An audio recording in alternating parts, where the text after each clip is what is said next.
네, 이제 이 시간 우리 앞뒤 좌우로 인사 한번 해봤으면 좋겠습니다. 메리 크리스마스.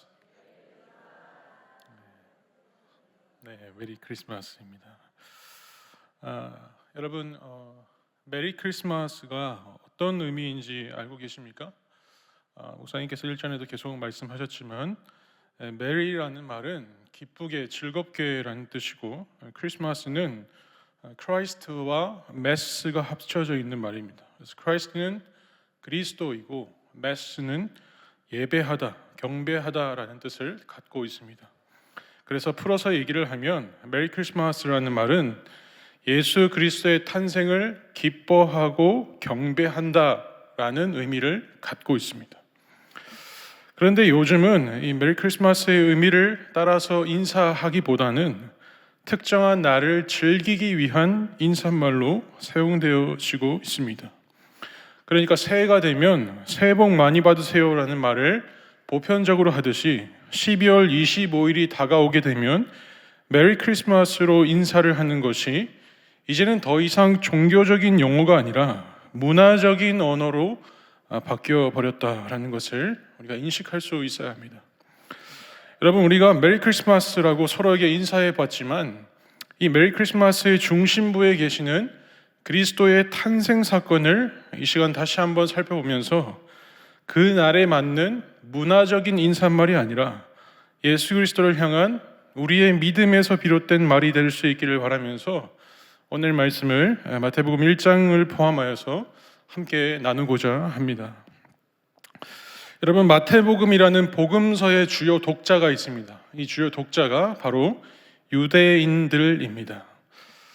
구약 시대에 남유다 지역을 구성하는 유다 지파와 베냐민 지파를 통틀어서 유다인이라고 얘기를 했는데, 포로기 이후가 지나면서부터 이제 12지파, 그러니까 남유다 지방에 있는 유다와 베냐민 지파만을 얘기하는 것이 아니라 12지파의 모든 이스라엘 백성을 이 포로기 이후부터는 유대인이라고 부르게 됩니다.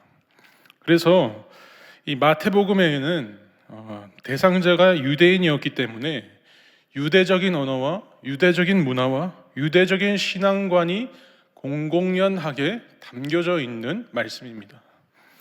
언어적으로 보면 바벨론 포로기 이후에는 아람어가 국제 공용어였기 때문에 유대인들이 일상적으로 사용할 수 있는 말이 아람어였습니다. 그런데 마태복음 5장 22절 말씀을 보면 형제를 대하여 라가라 하는 자는 공회에 잡혀가게 된다. 이렇게 라가라는 아람어가 나오고 있습니다. 그런데 이 어휘가 아람어이기 때문에 라가라는 뜻이 번역이 되어야 하는데 지금 말씀에 보면 라가라 하는 자라고 그냥 번역되지 않고 넘어가고 있습니다. 이것을 볼 때 독자들이 바로 유대인들이기 때문에, 유대인들은 아람어를 할 줄 아는 사람들이었기 때문에 공통적인 이해가 되어서 해석하지 않고 라가라 하는 자라고 그대로 본문 말씀에 이어지고 있습니다. 그리고 또 한 가지 유대적인 성격을 갖고 있다라고 볼 수 있는 것이 마태복음을 보면 구약 성경의 인용 빈도가 상당합니다.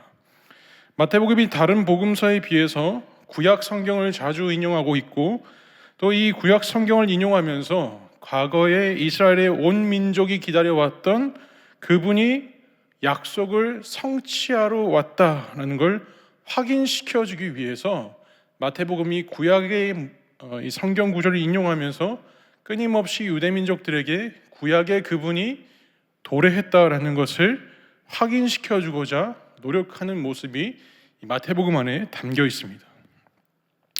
그리고 세 번째로 이 마태복음을 보면 선민사상에 바탕을 두고 있습니다. 예수님께서 전도의 대상을 이 마태복음 10장 5절 6절에 정해주고 있습니다. 우리 마태복음 10장 5절 6절 말씀을 다 같이 한번 읽어보겠습니다. 시작.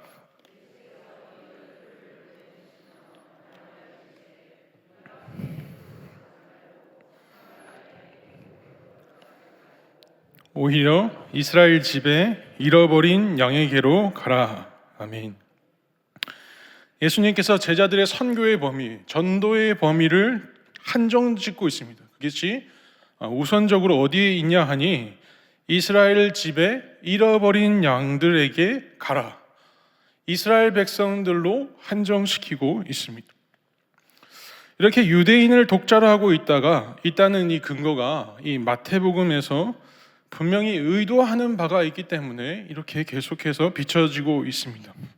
그게 무엇인가 하니 유대인들에게 예수님이 구약이 예언해 왔던 메시아다, 예수님이 구약 시대에서 언급하고 있던 그 그리스도임을 믿게 하려고 마태복음에서 계속해서 유대 독자들에게 이 자기네들의 유대적인 언어와 문화와 성격을 통해서 설득하고 있는 겁니다. 이스라엘 백성들은 오랜 역사를 통해서 그리스도를 대망해 왔습니다. 구약에 예언된 말씀에서는 반복적으로 언급했습니다. 장차 메시아가 오실 것이라는 걸 계속해서 확고히 했었습니다. 그리고 신약을 시작하는 이 마태복음의 서두를 보면 서두에서부터 독자들에게 예수님은 누구이신가를 알리기 위해서 직설적이고 또 적극적으로 표현하고 있다라는 것을 우리가 이해할 수 있어야 합니다. 여러분, 마태복음 1장에 기록된 혈통을 보면 아브라함이 이삭을 낳고 이삭이 야곱을 낳고 야곱이 유다를 낳고 누가 낳고 계속 누가 누구를 낳았는가를 밝히고 있습니다. 그리고 마태복음 1장 16절 18절 말씀입니다. 우리 함께 읽어보겠습니다. 야곱은 마리아의 남편 요셉을 낳았으니 마리아에게서 그리스도라 칭하는 예수가 나시니라. 예수 그리스도의 나심은 이러하니라. 그의 어머니 마리아가 요셉과 약혼하고 동거하기 전에 성령으로 잉태된 것이 나타났더니. 아멘. 여러분, 예수님 앞에까지의 선조들을 보면 아버지가 아들을 낳았다라고 계속해서 기록해 오고 있습니다. 그런데 16절 말씀을 보면 어떻습니까? 요셉이 예수를 낳았다라고 하지 않고 마리아에게서 예수가 났다라고 기록하고 있습니다. 그리고 18절에 예수님의 특별한 탄생을 설명하고 있습니다. 예수님은 요셉과 동침하기 전에 마리아의 몸에 성령으로 잉태된 것이다 라고 밝히고 있습니다. 자, 그러면 유대 사람들의 시각에서 예수님은 어떻게 인식이 될까요? 와, 드디어 구약에서 예언했던 그 메시아가 놀랍고 기이하게 태어나셨구나, 그렇게 탄복했을까요? 마가복음 6장 3절 말씀에 의하면 예수님을 이렇게 부릅니다. 이 사람이 마리아의 아들 목수가 아니냐. 이 사람이 마리아의 아들 목수가 아니냐. 여러분, 이 당시에는 가부장 사회였기 때문에 아버지의 이름이 등장하고 그리고 아버지의 이름 아래로 자식의 이름이 나와야 합니다. 그런데 지금 사람들이 바라보고 있는 예수님은 어떤 분입니까? 마리아의 아들이 아니냐. 여러분, 이 말의 뜻은 예수님은 법적인 부부가 아닌 남녀 사이에서 태어난 사람이다. 예수님은 사생아다. 이렇게 조롱하고 있는 말이 섞여 있습니다. 지극히 자연적이지 않은 방법으로 출생한 그 예수님을 마태복음 1장은 유대인의 전통적인 계보를 잇는 분이라고 소개하고 있고 이것을 유대인에게 계속 밝히려고 하고 있습니다. 여러분, 유대인들은 아브라함의 씨로부터 난 자, 다윗의 혈통으로 이어진 자가 진정으로 자신들이 고대하던 메시아이고 왕이라고 이해하면서 기다려왔습니다. 그러니까 이들의 상식에서는 혈통과 계보는 남자의 정자와 여자의 난자가 결합해서 만들어진 수정란이 자궁에 착상하고 자궁에서 태아가 40주 동안 발달하는 과정을 거쳐서 출생하는 사람이어야 한다는 겁니다.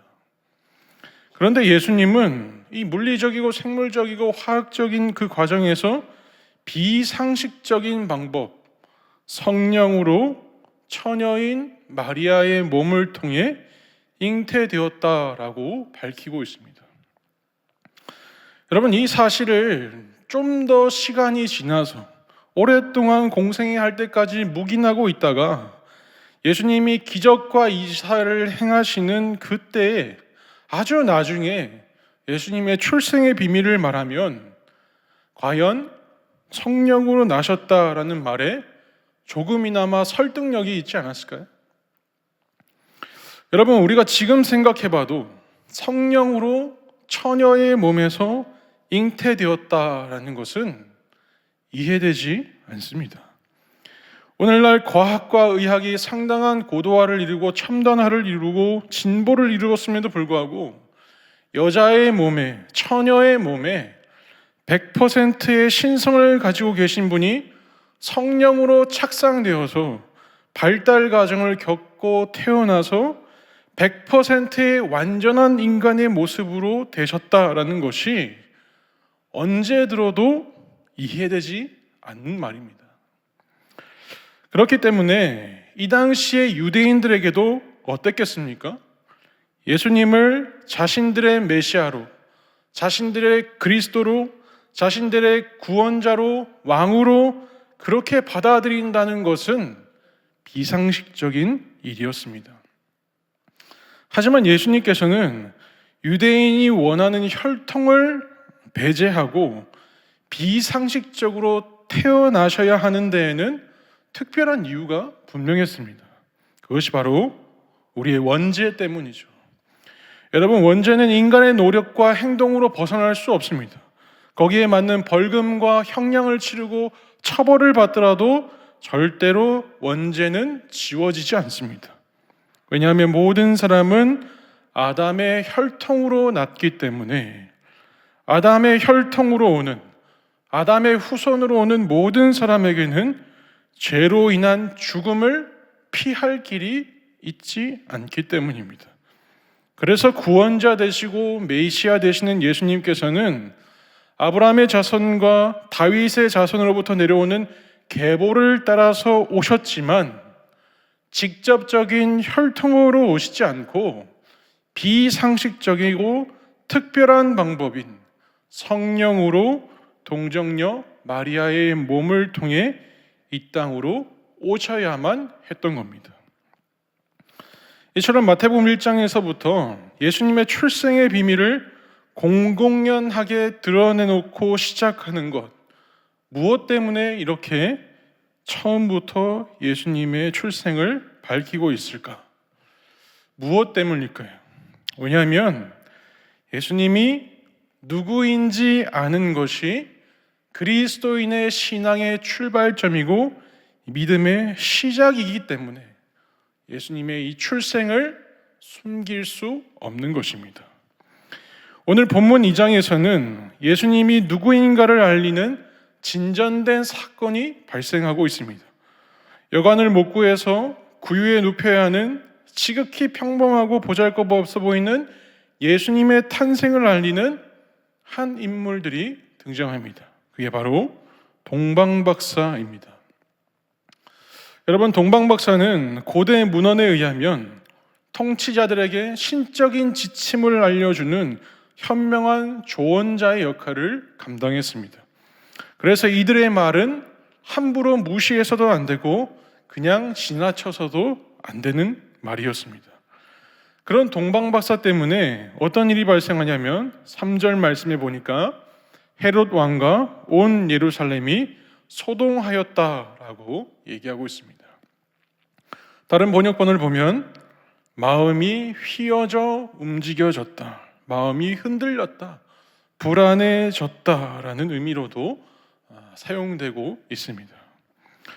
여러분, 그도 그럴 것이 현재 예루살렘을 통치하고 있는 왕이 헤롯 왕이었고 바로 눈앞에 건재하고 있는 왕이 있었는데 동방박사들은 유대인의 왕을 경배하기 위해 왔다. 그 왕이 어디 있느냐라고 얘기하니까 이 헤롯 왕이 권력의 위기의식을 느낄 수밖에 없었던 것입니다. 그러나 이 동방박사의 출현을 통해서 이스라엘 땅에 하나의 소식이 증거되어집니다.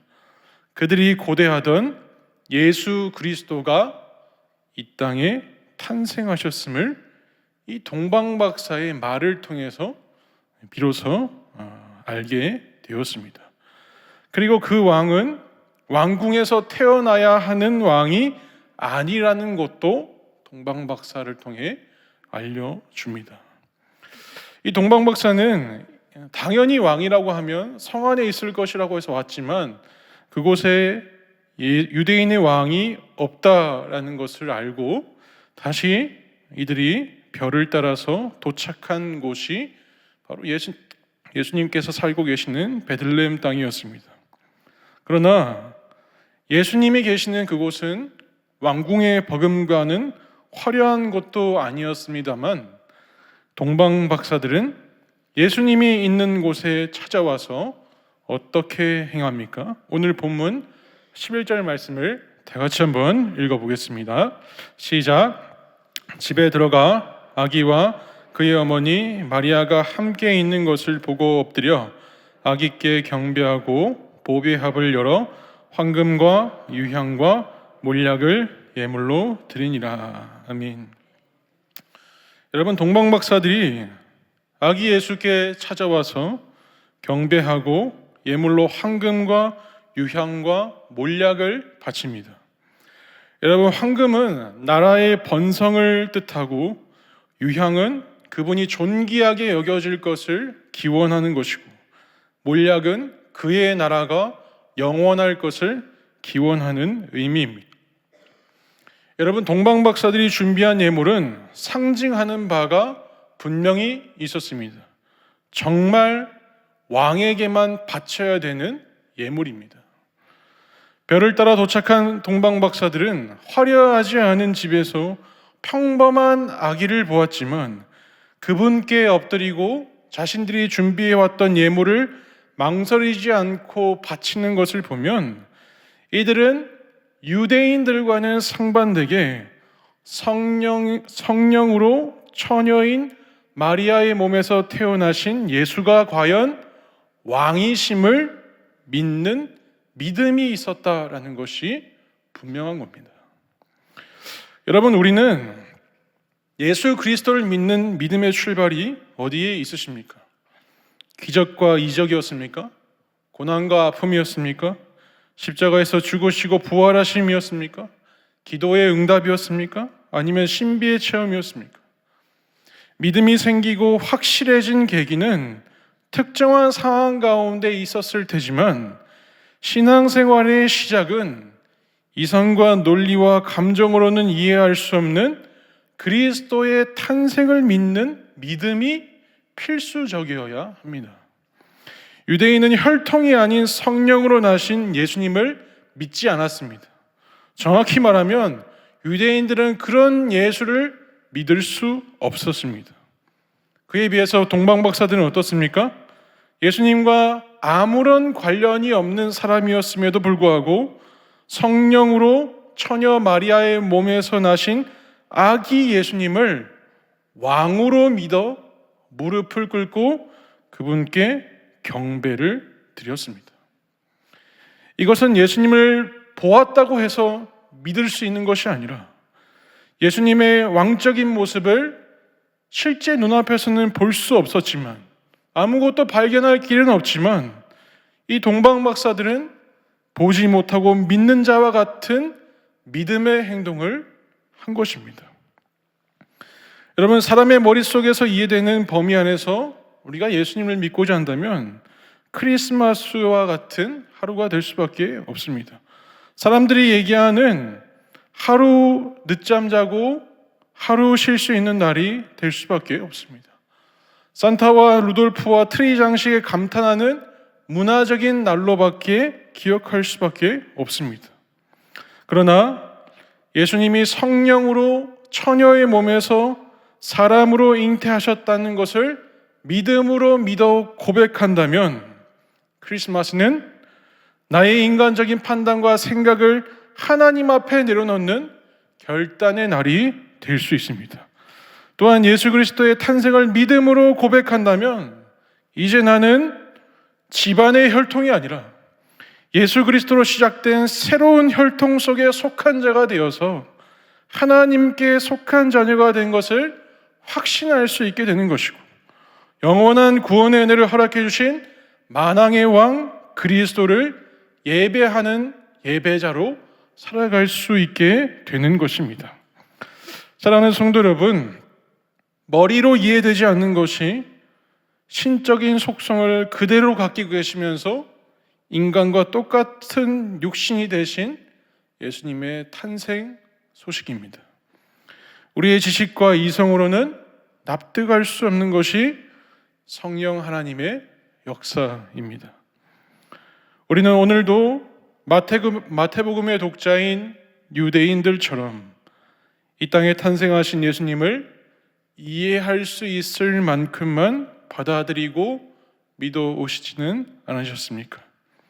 하나님의 역사하심 앞에서 우리의 판단을 기꺼이 내려놓고 믿음 위에서 예수님의 탄생을 믿어 다시금 이 크리스마스를 통해서 예수 그리스도의 나심과 또 그분이 우리를 향하여서 행하셨던 깊은 사랑을 기억하면서 저와 여러분은 이 크리스마스를 통해 다시금 하나님 앞에 기뻐하고 경배할 수 있는 자로 살아가시기를 간절히 소원합니다.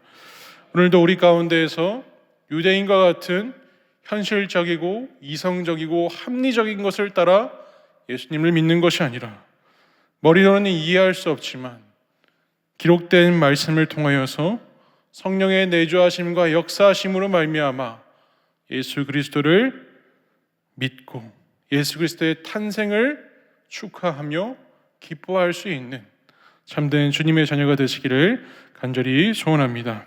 기도하겠습니다. 사랑의 하나님 아버지, 이해되지 않는 진리가 오늘도 우리의 믿음을 흔들고 있습니다. 성령으로 처녀의 몸으로 잉태하신 예수 그리스도의 탄생이 유대인들처럼 이성과 논리로는 믿어지지 않습니다. 믿는다 하여도 세상의 질서를 깨뜨리기까지 하신 하나님의 사랑이 얼마나 크신지 이해하지 못하였습니다. 우리 역시 하나님의 사랑과 계획이 이해되지 않지만 오늘 말씀에 기록된 동방박사처럼 왕 대신 주님 앞에 엎드려 믿음으로 예물을 드림같이 그리스도의 탄생을 믿어 우리의 마음의 진정으로 하나님의 영광을 예배하는 자가 되게 하여 주시옵소서. 거룩하신 예수 그리스도의 이름으로 기도드리옵나이다. 아멘.